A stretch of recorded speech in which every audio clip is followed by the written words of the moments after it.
Man, God's first creation. Father, son, uncle, brother. On a journey of highs and lows, you were created in the image of God and given dominion in the earth, destined for great things and to fulfill purpose. Join us on Men on Monday as we discuss all issues related to men. We are unifying family, building you, building strong families, building strong futures. Join us on Men on Monday. Thank you so much for joining us on this Monday morning. It is the 11th day of October. Can you believe that? The 11th day of October 2021. I am Marissa Boyce, your host of Men on Monday, along with my co-host, Minister Sinclair Brown, Bishop Mark Herwood, Bishop Edison Bino. Welcome to our show as we continue sharing the views, the heart, the journey of men. So for those of you joining us and you're saying, what are we talking about today? Men and tears. Men and tears. What say you, men? What do tears mean? I'm going to open up the floor and allow the men to greet you this morning. Go right ahead. Who's going to start? Let's start and go around our clockwise Thank dynamic. you. Good morning, blessings. Hey, clock go, yeah. Good morning, blessings to you in the name of Jesus. Looking forward to a wonderful and interesting discussion. I see someone jump on already saying that it is a good discussion. Great. So, Men of Tears. Yes, please. We're going to have a good thing.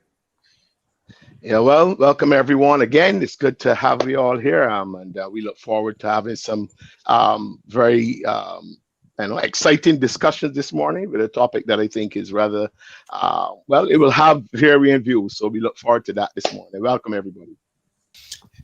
Good morning. Just want to do the same thing as saying welcome to everybody. Again, always good to be on the program with Lady Marissa Boyce and the two goodly gentlemen full of wisdom, understanding, and knowledge, and blessed and highly favored of God. It is good to be among these men. Amen. All right. So this morning we're talking about men and tears. An interesting discussion. Should men cry? We've been hearing that men, gentlemen in our Caribbean disposition, men shouldn't cry. Real men don't cry. Then we hear that men bottle their emotions. Then we hear a woman doesn't want a man that cries. Cry, man. So interesting discussion. Bishop Mark, lead off right away. Well, it's interesting that you ended off with that statement, I get jumped there where, women don't want a man that cry, the first thing that you see in there is that, it sees the responsibility of men, we have so much responsibility thrown upon us. We have to operate according to what the woman, would want and so on. And so it puts us under a lot of pressure. But I will say that, men who are mature men and who understand what life is about will cry, and I have found it to be very therapeutic. And you can imagine with this kind of face, this big head crying, but I do, and I've found it over the years to be a release point when and especially as being a pastor, you can't really have people talk to people the way you would really want to. So when the frustrations come, when the problems start to overwhelm you, sometimes all you can do, which I normally do, is prostrate myself, put a pillow, lay with my face into the pillow and bawl. And many times I get up feeling so much better. Don't like to let the wife, you see, again, our mindset, I don't want the wife to know that. So I would put the pillow across and holler hard in the pillow and ball. But again, see the pressure we are put under because we as men, we shouldn't cry. And that is why some men commit suicide, some men want to go and kill somebody, and so on. I've found it to be very therapeutic. But as we have heard all the time, big men don't cry. I want to dispel that and say a real man, he ain't gonna walk about crying all the time, like, but a big man will find moments of release through his tears. I will start with that. Go right ahead, jump in, Bishop Edison. Go ahead. Well, I like where Bishop Mark started, but I wanted to go back to the previous program also to frame the context of why we're talking about this. And one of the big questions is, whether tears can be manipulative, both for men and for women. So we're not discriminating here. We're not saying that women manipulate by their tears, or that men manipulate by their tears. Both men and women can at times be manipulative, but we're going to look at it in the context of crying overall, because as Bishop Mark rightly said, crying is a form of release. I've had times, for example, where I've been in the presence of the Lord, and dealing with so much on my mind and on my heart, and just entering into an atmosphere of worship where I just got broken in the presence of the Lord and was able to cry out, tears flowing down my face, and be able to cry based on what was happening, what the Spirit of the Lord was doing in my life. I know what it is to be crying at church, because sometimes people don't understand pastors hurt, not because necessarily because of personal issues, but when their members go through different situations, when you're dealing with death, when you have a member of your congregation that you really love a lot, and that person dies, it affects you, and just like everybody else in the congregation, you need to grieve, you need to cry it out. I've given this example. I remember when I was at Bethel Pentecostal, one of our members died, and I remember the worship leader called me, and the worship leader said, "How are we going to get through this?" Because she was tearful and really feeling it, and I remember thinking, "Oh, giving her comfort, encouraging her, and so on." But the day of the morning, she led worship so beautifully, so strong, so confidently, and she leading worship, and I there crying. I there just crying, releasing it to the Lord. So crying is therapeutic, and crying shows that you're human. Crying is something that God has given. It is a gift that God has given us to release hurt, to let go of certain things. So we need to see that crying is therapeutic, crying is beneficial, but we also need to look at that other perspective when crying can become manipulative and can be used in the wrong way. So, Minister Sinclair, go ahead. Yes, please. Definitely looking at the last discussion with tears and crying, and I think that to lay the foundation, because I really want to dispel the thing that men have an issue with crying, and honestly, I don't think overall men have issue with crying or with tears necessarily. Some in a healthy way, some in an unhealthy way, and it goes with both genders, because there's some men that would cry and some women that look at like they ever cry. As a therapist, many times women say, and they define, "Oh, I'm being strong," and I ask them, "What do you mean by being strong?" And more often than not, said, "I didn't cry." Right? So I normally have to go and say, "Why have you defined, or your definition of strong is not crying?" Because they and we talk women now, have also looked at crying as a form of weakness. Yeah. So it is kind of weird, the point that it is not just a man speaking about tears being weak, but women also seeing tears as being weak.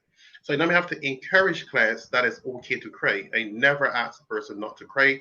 I have a tons of tissues. If it's what I invest in, it's tissues in my office. Yeah, I don't get anything else, but tissues is the number one thing I make sure I have in my office. So the thing about crying, as Bishop Edson said, is that crying is actually a gift from God, or not. God would not give us tear ducts on tears, right? Because tears would be intercessory, as I said, it could be part of sympathy, empathy, sad, something you just cry, something you just worship your Lord, and tears just come out your eye. It's nothing to do with nothing besides the fact that sometimes even the Holy Spirit is grieved or something. It is just a gift. The Bible speaks in Revelation that God bottles our tears. So and Jesus cried, what I mean? And the Greek there for that it wasn't just a cute little cry. It was an ugly cry. It was what I mean? It definitely was one of them nice ugly, as Bishop Morris said, point the pillow and just let it out. And it didn't seem that Jesus had a pillow at that time. So I don't think that is it, as much as the last discussion we had, where women were saying, "Why do men have an issue with praying?" And I did say that something because it's manipulative, and I think that's where the assness really kicked in. And I wanted part I want us to really look at is that why is it that something men don't respond to tears in a discussion or argument, or even in a debate with their significant others. And even sometimes they themselves don't feel comfortable expressing those tears in a relationship. Mhm. Yeah.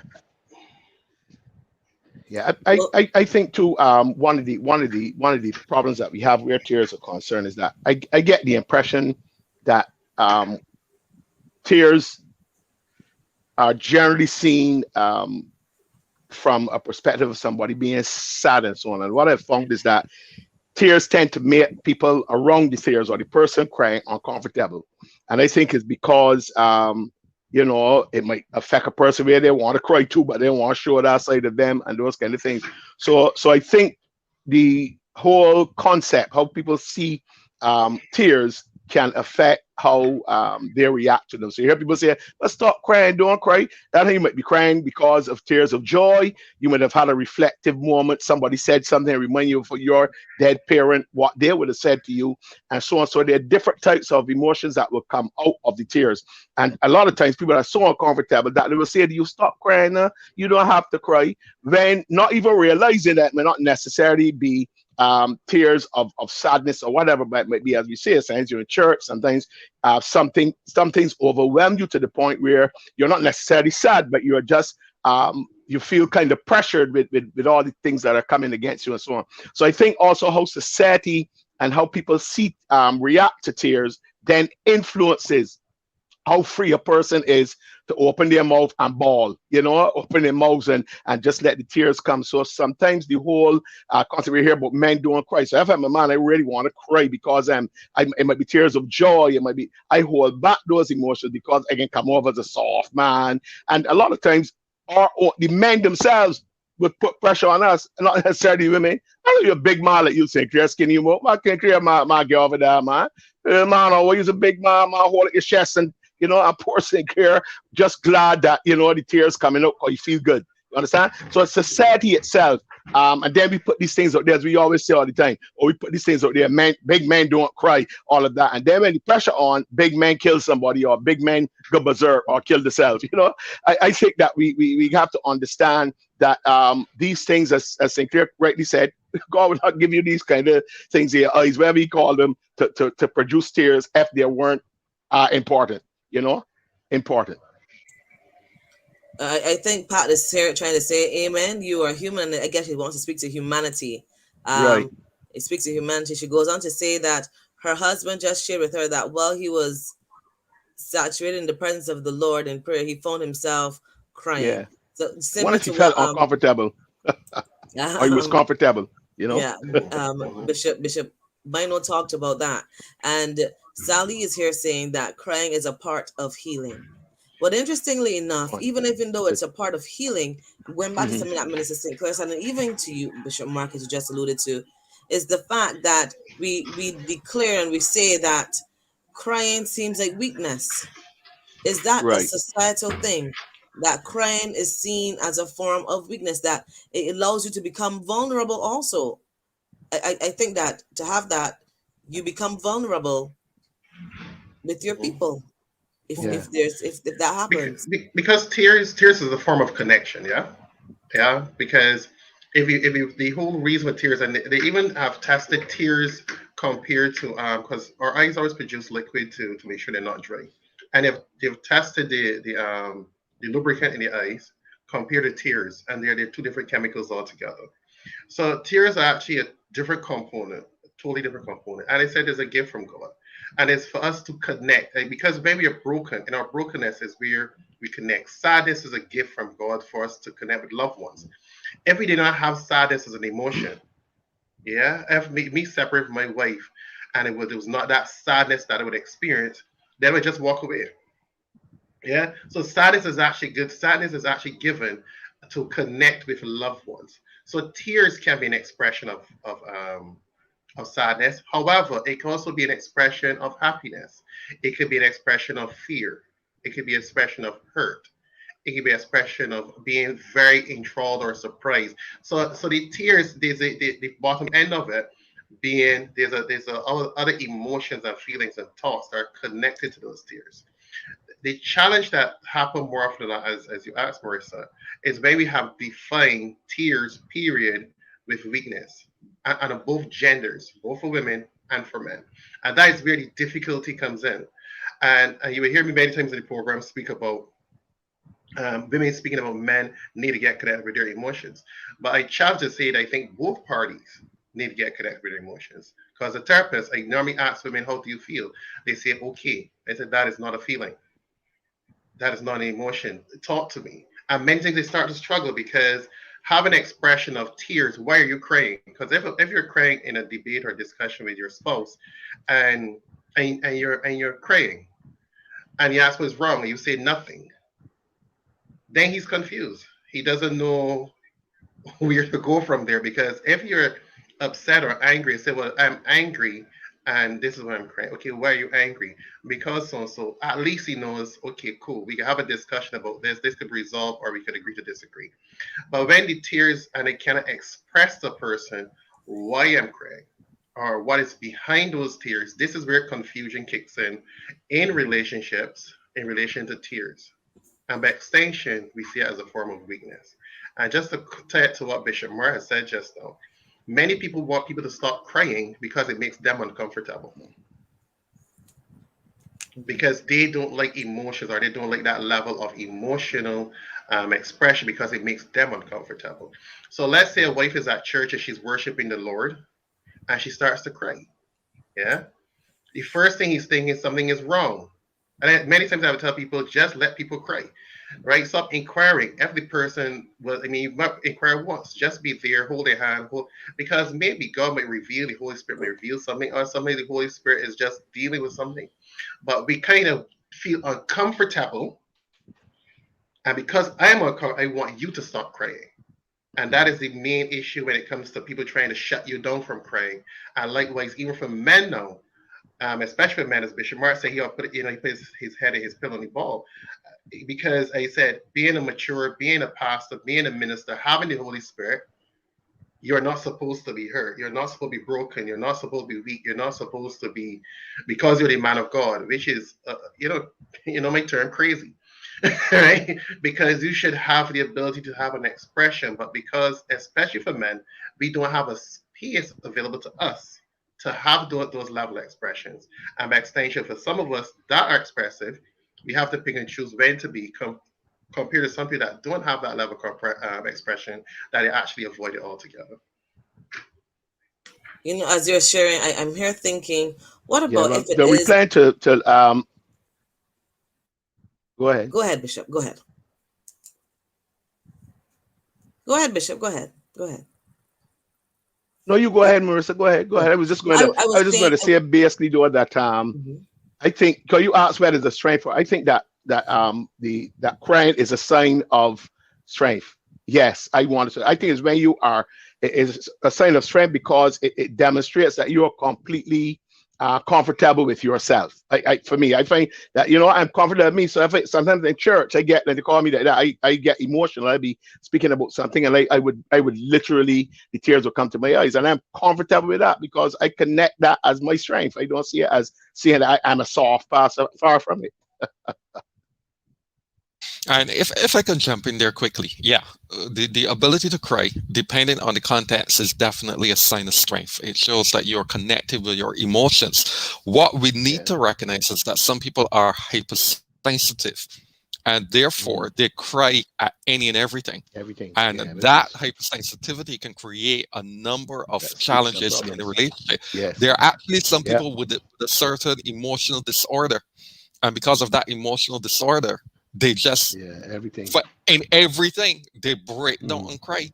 And it doesn't have to be that anything serious happened, anything major happened, nothing like that. They just break down and cry. Now, the problem with when you're hypersensitive in a relationship, what it does, it cuts off communication, because when the woman begins to cry, the man immediately drops the issue, or the woman, if it's the man that's crying, the issue now is dropped. So now they can't have a conversation, because from the time we begin to have a conversation, the waterworks start, and all of a sudden now I gotta be soothing you, I gotta be comforting you, and then when that happens, we don't actually get to talk about the issues. And so you will find in a relationship like that, the issues keep on being pushed under the carpet, never being addressed, and that create certain challenges. But I'm going to leave it to Minister Sinclair to come and talk about the manipulative part, because while a person could be high strung and could be hypersensitive, there's also a serious manipulation that people can get into when it comes to crying. Before Minister Sinclair shares on that, I actually was going to go there. What happens? Sinclair talked about women, and the response. But what happens when it flips and it's a man who gives that type of response? It is understood differently. And we talk about men crying. We've seen so many videos with men walking up when a woman is walking up the aisle. The man cries. Lots of videos now with men who are crying in that response in tears of joy because and that's not seen as a weak man. That's not seen as a weak man. That's understood as strength. But then what happens if you're having a private conversation, discussion, heated, emotions rise, and he starts to cry? The woman then probably does not know how to respond to the man when he, because I'm telling you, if it happened to me, I don't know how I'd respond. I probably would go very quiet and exactly my point. Thank you, Marissa. Hopefully you will learn something this morning. Thank you, Marissa. Sorry, I probably would go quiet and stuff. But I also know that there's also the flip side where people cry, and the cries are not necessarily not even tears of manipulation, but it's also anger.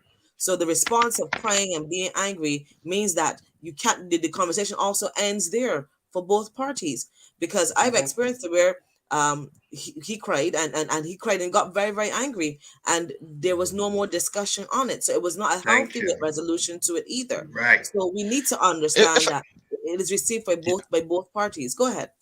Marissa, if I can just jump in before Sinclair comes in. He says something very important. He said that the crying is a sign of different emotions. And therefore, you have to identify what is the emotion behind the crying. So, for example, you mentioned anger. Sometimes the tears are tears of frustration, tears of anger, tears of annoyance. So, not even tears of sadness. So, you have to know what emotion the person is feeling. I could walk into the room and my wife is crying, but it doesn't necessarily mean that she's sad. And she may be crying because of joy. She might be crying because, she's very excited and something really good happened and she can't contain it, and it just overflow in tears celebrating the goodness of God. So you have to know the reason as well as to why people are crying. All right. So before we continue, let's take a break. We're going to continue right here on this morning show. We're discussing tears. Men and Tears on Men on Monday.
There you have it. A big shout out to Healthy Cottage, Minister Sinclair Brown, doing some great things there.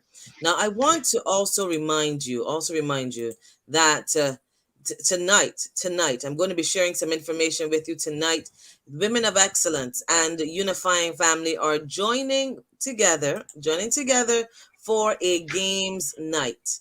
We'll be sharing the link on our Facebook page. So make sure that you look out for that information. Make sure you join us on our Facebook page, Women of Excellence and also Unifying Family, for all the details, so that you can join us for our games night. It's actually Women of Excellence versus Unifying Family. It's an exciting night. It's all a part of our 31-day challenge. self-care and self-compassion to yourself. Take your self-care moment, your self-compassion moment tonight, 8 o'clock, and it will be via Zoom. I'll share that link with you as you go through the morning so that you can be a part of our games night, Women of Excellence, and Unifying Family tonight. Let's come out and show Unifying Family strong tonight, huh? Let's come out and make sure we show them strong tonight and do our best. I want, as we go back, as Mrs. Sinclair gets ready to share, there's something quite interesting here. She says, Susan says, I've been married for 32 years and I've never seen my husband cry.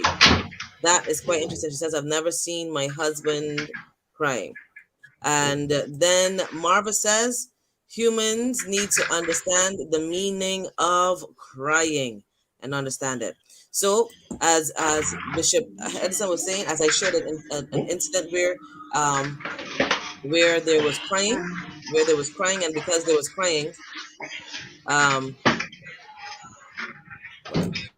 crying, it meant that he didn't understand what was happening.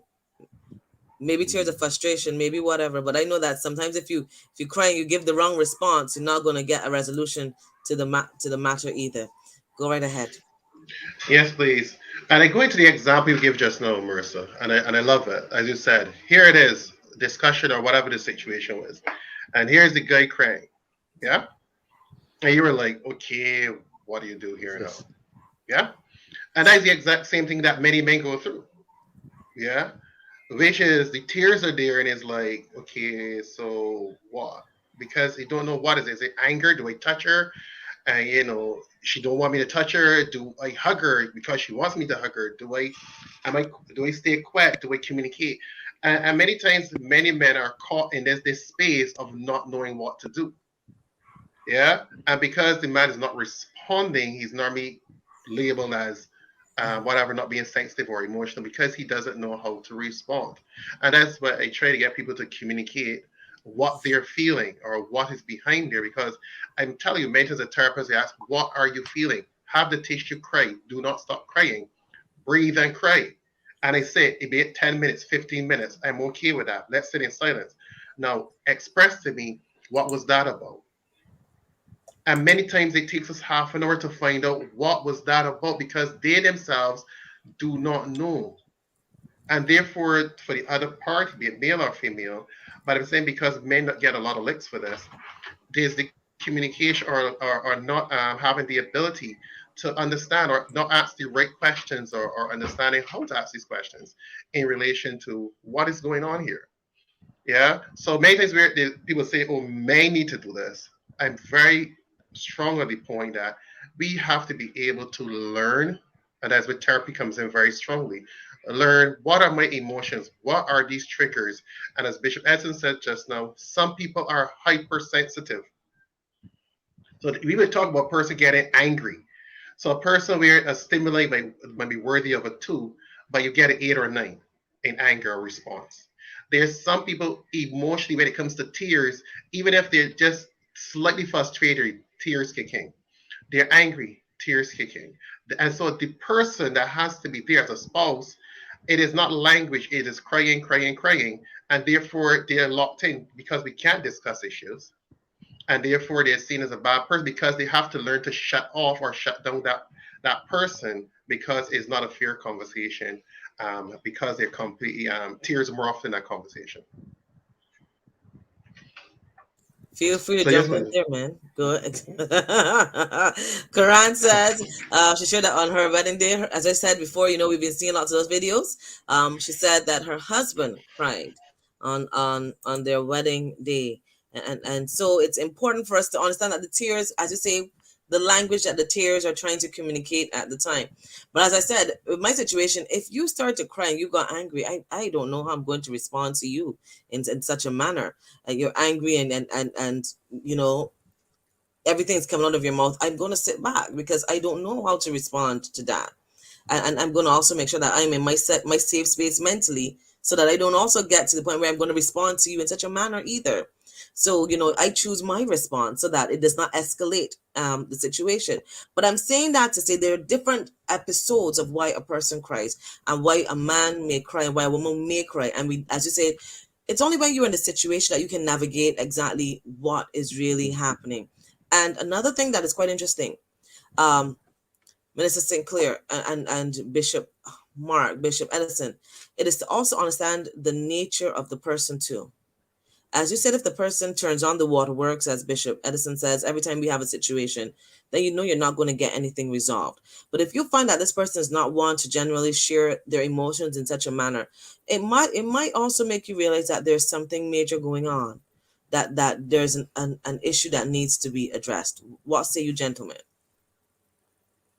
Before Well, let me Bishop jump in Mark, here because yeah, go ahead. go ahead. Yes, please.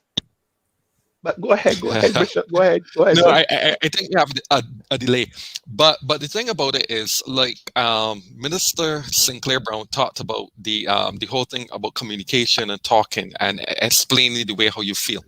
Now, some people, interestingly enough, are read and write individuals, so they can't always say in that moment what they're feeling and what they're thinking. So sometimes, if they come away and they actually write it down, they are better able to express what they're feeling. And we see this in the Bible when you look at the Psalms. And sometimes he was so overwhelmed with emotion that maybe he couldn't articulate it there and then.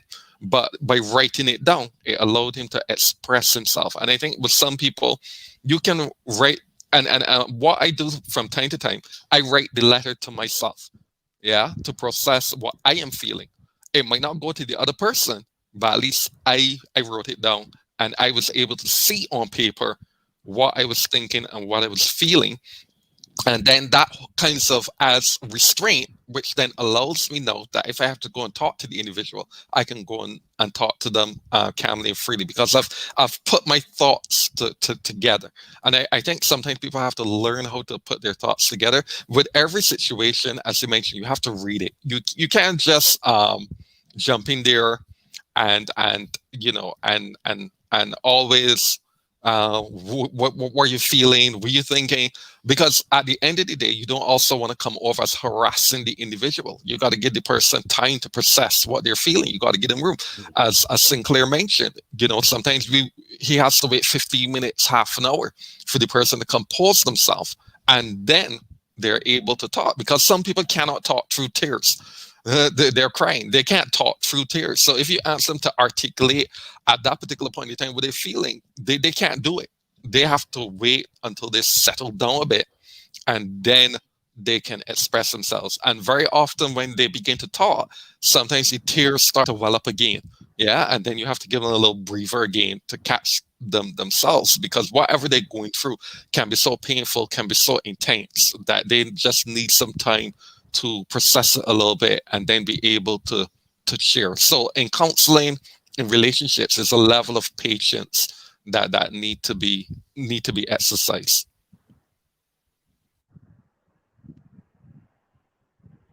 Yeah, well, you came in on the point that I was going to make about the communication thing.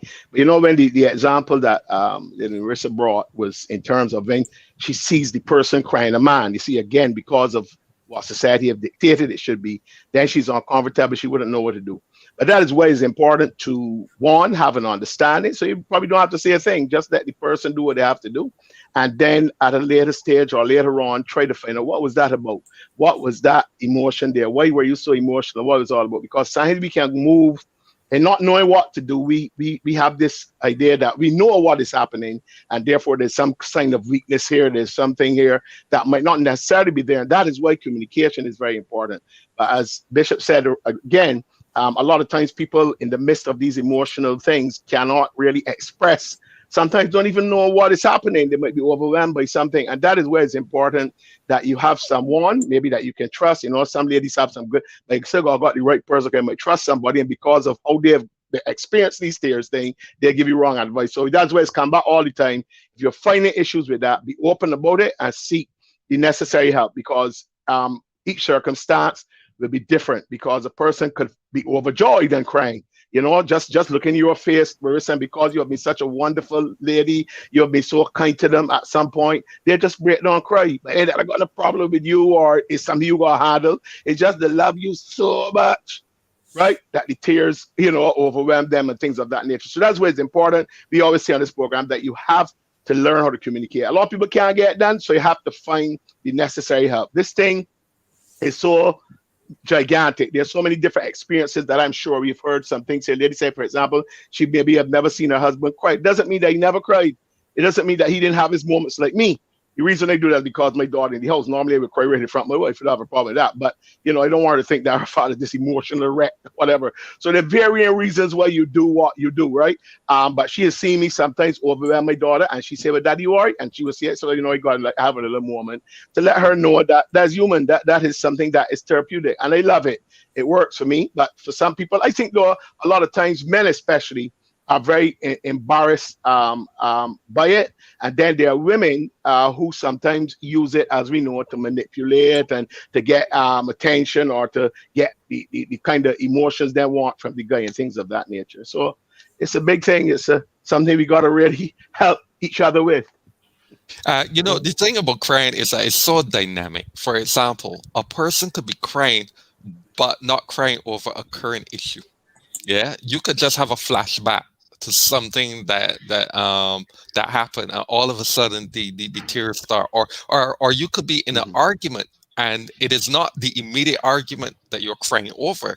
It is something that is triggered from a past experience and so on, that causes the tears. But one of the questions I have is, how comfortable are we with expressing pain?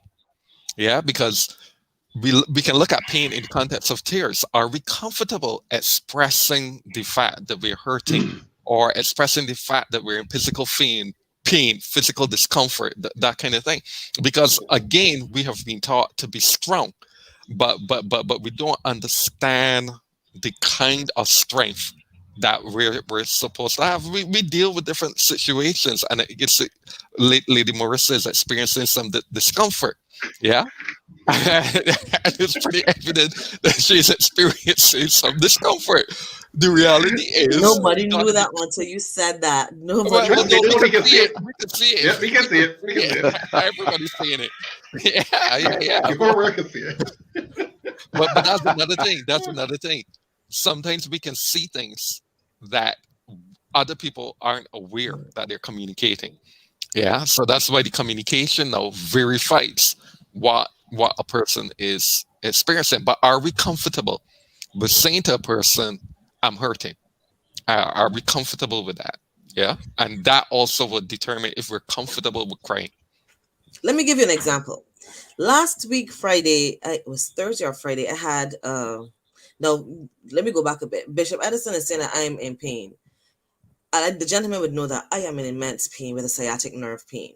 I'm sitting here and I'm here screeching, saying, Lord, I can't wait for this to end so that I can actually get up and stand because of the pain that I'm in. That's me. So I'm not going to cry about this pain, at least not here. But I had an incident on Friday where we're talking about pain right now, right? And I was speaking to someone, and usually I'm not one to cry. Yes, I'm not one to cry like that. But you guys saw me cry earlier this year, and I don't think you guys have ever seen me cry like that ever at all, because I expressed the pain that I was feeling, which means I had to be comfortable in a certain environment to be able to express myself like that. Now, we talked about being able to express.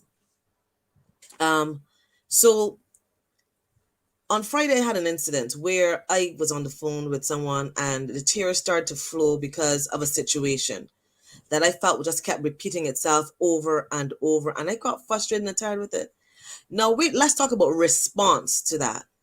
The situation that I was sharing now then became an offensive situation for the other person. Notice it was not a situation for the person to become offended about, but they became offended about the situation. So do you see how people understand tears differently? And while it was just me expressing myself and the tears came out, the person became offended about the fact that I was crying and you shouldn't have cried, and you coming at me and you jabbing at me. And I'm like, that's not what I was saying. So do you understand that sometimes, as much as we talk about it, sometimes people just don't understand the tears or what you're trying to communicate with the tears. So you know what my response is now?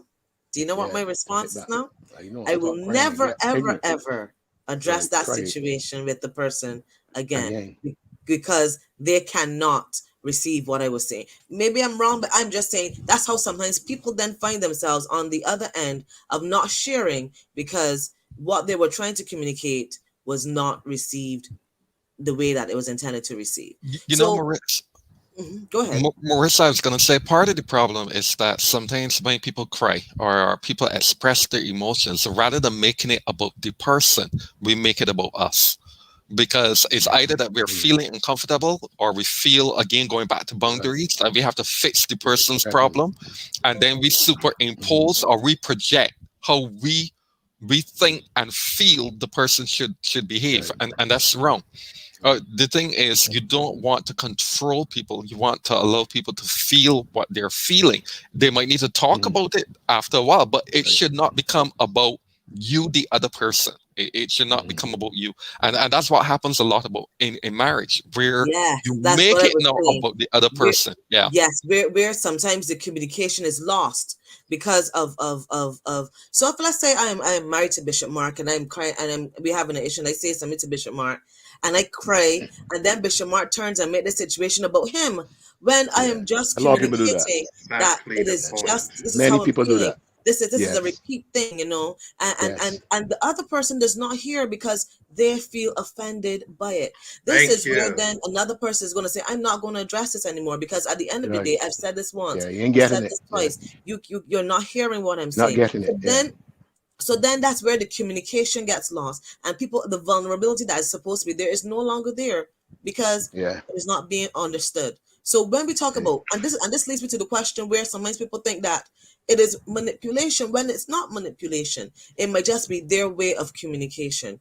But we also not sometimes men say women use tears as a form of Right, Malky, manipulation. let me use this a minute, Marissa, so you can understand. Yeah. For the most part, tell me your personality because not everything is gender. Because majority of my foundation, my sessions, I'm more like the personalities than gender. Yeah. So with your personality, you have a similar personality to Bishop Mark. Yeah, for the most part. Yeah. So yes, please. Yeah. Very similar esque. So I'm just saying, as you said, you might not necessarily express yourself this particular way. Yeah. And we talk so there's sometimes that some females might express certain things, Marissa, and you might not be able to identify with what they're saying. Because some people put certain personality things as female and some things as male. Yeah. So there's some personalities that will come over based on what people put in the genders masculine. So there's some things that females might express that you might not identify with. Yeah. So you in that situation that you just spoke about, you'll be more the man in that situation. The one you had a telephone call. Yeah. Because you express and you then had a moment you cried. And instead of me hearing as the gender now here, I want to say it's personalities, instead of me hearing your expression, why do I take offense at your expression? And I'm just saying that for a lot of women, not saying this, the women problem or male problem, but personalities. But Jerry speak when they hear women speak about, oh, my husband do this and do that. I ask, when was he vulnerable and it was not addressed and it came about you? And most men, when they bring them in the office, they can tell me when it happened and when they decide to stop talking, when they decided to stop sharing their emotions in the relationship. Because when people share their emotions, yeah, we talk about this personality type, and they share, and then it not becomes about me, it becomes about you. Then you then don't have a room to express yourself. So by extension, you learn not to express yourself, one, and two, not to express yourself with this person or this situation, Mm-hmm. right? So even there was a gem where the lady said they said that she never saw her husband cry. He said he doesn't cry. Yeah. And I'm getting back to you, that came from childhood. It was obviously taught, expressed, or culture where being in this space or being this in that particular spectrum, emotional in that area, was met with negativity and not seen as a form of expression because we learn our expression from childhood. Our parents, the culture we're raised in, teach us up to age 8. It's called the oh between 0 to 8 is normally that the teacher stage is where we learn the years of imagination and the culture we are raised in teach us. how to respond emotionally. A majority of that comes from our mothers. Yeah, our mothers teach us emotion, give us our emotional fabric. So when a person, and we talk men here now, where a man is not given the space to have those emotions, he now has to reassign those emotions or neuter those emotions. So when you have a man that doesn't cry, I remember years I didn't cry. Trust me, it's only because of the Holy Spirit I started crying. Right? I had stopped crying. I saw things. I was hurt. It meant nothing to me. I spent about 10 plus years not crying. Right? So when the Holy Spirit released me, trust me, I cried for a very, very, very long time. But I had literally shut off hurt, pain, tears, all of that, totally disconnected. Right? Because it was not an area of a form of expression that was receptive. So both men and women here, I would love us to recognize that the reason for a lot of people not having good assignment to their emotions and connecting of healthy expression came from childhood. Bishop Edson gave a very good point just now of journaling. Some people, like myself, I had to learn how to speak about my emotions. I said Bishop Mark, he can verbalize his emotions. Bishop Edson said something very powerful. Some people cannot and don't have the ability, but if they sit, take their time and start to journal, yeah, and they start to address their own issues, and it gives them a form of expression. So even if they wrote it down, they could come back later. So St. Clair, I had a chance to think about what we had a discussion, and I know it's praying, and we're not able to finish the discussion, but I got offended when you raise your voice. Right? And da da da. But let's get back to that. You know what I mean? It builds an environment for people to be healthy and have an exchange because emotions are what allow us to connect with each other. And for us not to allow people to have those emotions is a form of abuse. All right. All right. Go ahead, and the other gentleman who wish to chime in here in our last 5 minutes. Actually, before we go, Cleveland says, so true. I shared an issue I was having trouble with, and in the moment, the person also said that the issue was them. I was so lost. Here I was frustrated, and then I was being vulnerable, and they took my issue and made it theirs. So exactly, so as we're talking about tears, I'm hoping that many people are hearing, when someone is sharing, you have an open mind and hear what their heart is saying. Because sometimes, I guess maybe, as I said, we are dealing with our own stuff. So sometimes we make it about us.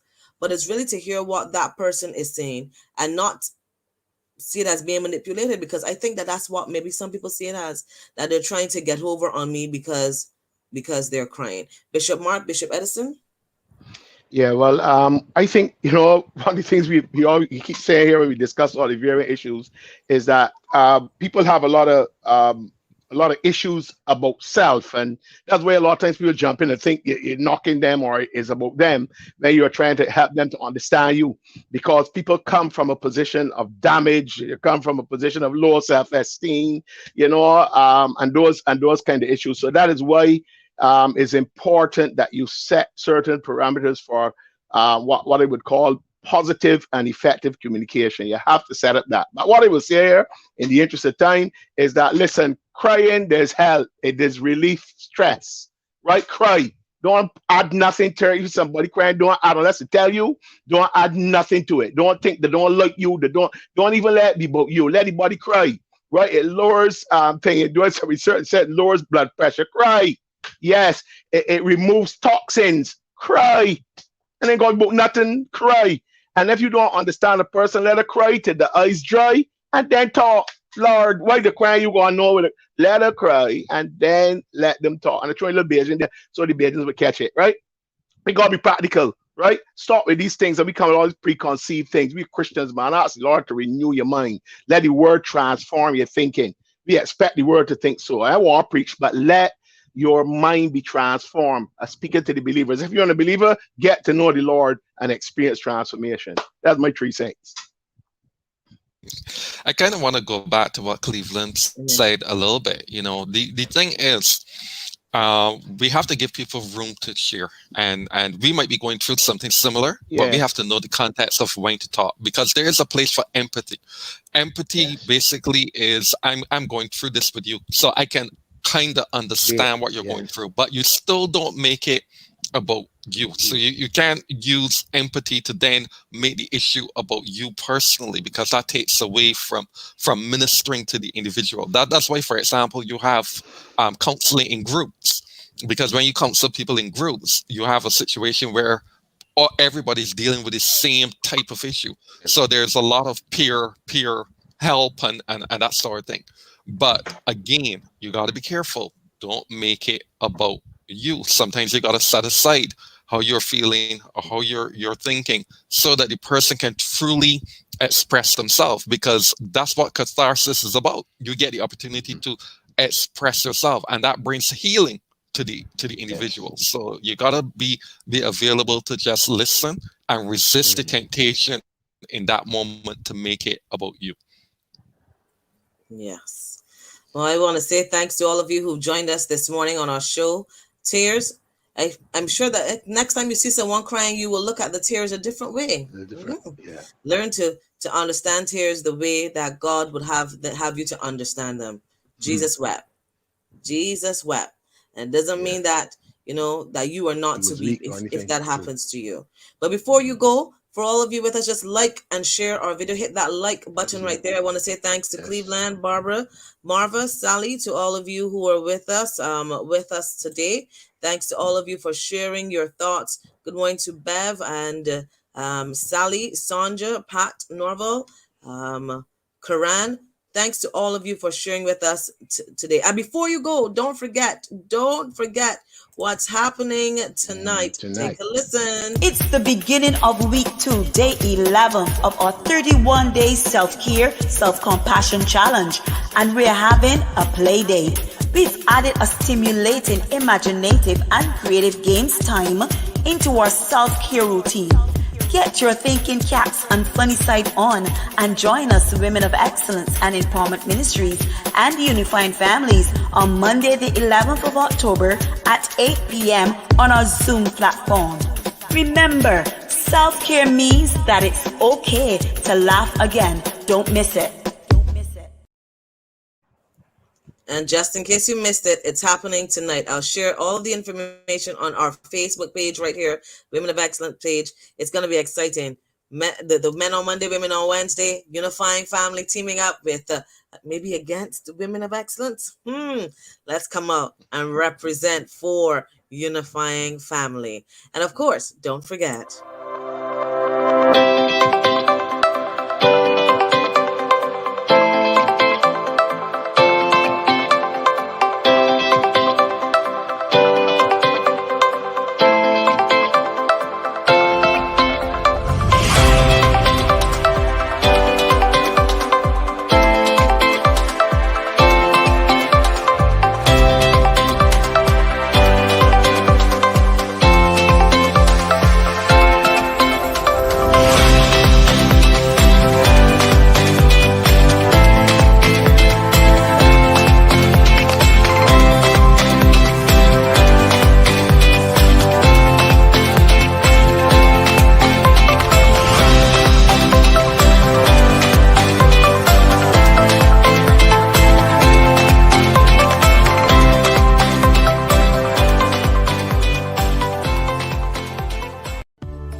Man, God's first creation, father, son, uncle, brother. On a journey of highs and lows, you were created in the image of God and given dominion in the earth, destined for great things and to fulfill purpose. Join us on Men on Monday as we discuss all issues related to men. We are Unifying Family, building strong families, building strong futures.